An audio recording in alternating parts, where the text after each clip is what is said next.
صحیح بخاری کی ایک اور حدیث، نبی کریم صلی اللہ علیہ وسلم فتح مکہ کے موقع پر خطبہ ارشاد فرما رہے ہیں۔ سیدنا ابو ہریرہ رضی اللہ تعالیٰ عنہ بیان کرتے ہیں کہ آپ نے خطبہ ارشاد فرمایا، لمبا خطبہ آپ نے ارشاد فرمایا کہ اللہ نے اپنے اس گھر کی حاکموں سے حفاظت کی ہے، اللہ اس کی قیامت تک حفاظت کرے گا، یہاں کسی کے لیے لڑائی کرنا نہ مجھ سے پہلے جائز تھی نہ میرے بعد جائز ہے، آج اللہ نے تھوڑے سے ٹائم کے لیے میرے لیے یہاں لڑائی کرنا جائز قرار دیا ہے تاکہ کعبہ اللہ کو بتوں سے آزاد کروایا جائے۔ آپ نے یہ خطبہ ارشاد فرمایا، اس میں کچھ اور بھی تفصیلات ہیں۔ فقام رجل من اہل الیمن یقال له ابی شاہ، ابو شاہ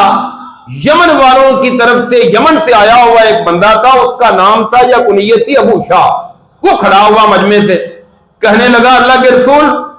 کہ یہ جو آپ نے آج ارشاد فرمایا ہے نا، یہ میرے لیے لکھوا دیں۔ آپ نے صحابہ کرام کو حکم دیا، اکتبوا لابی شاہ،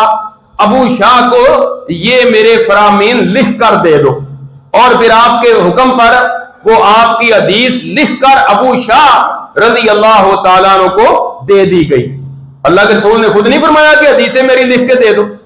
اب اس سے بڑھ کر اور کیا ہو سکتا ہے کہ آپ نے خود حکم دیا کہ میری حدیث لکھ کر دے دو،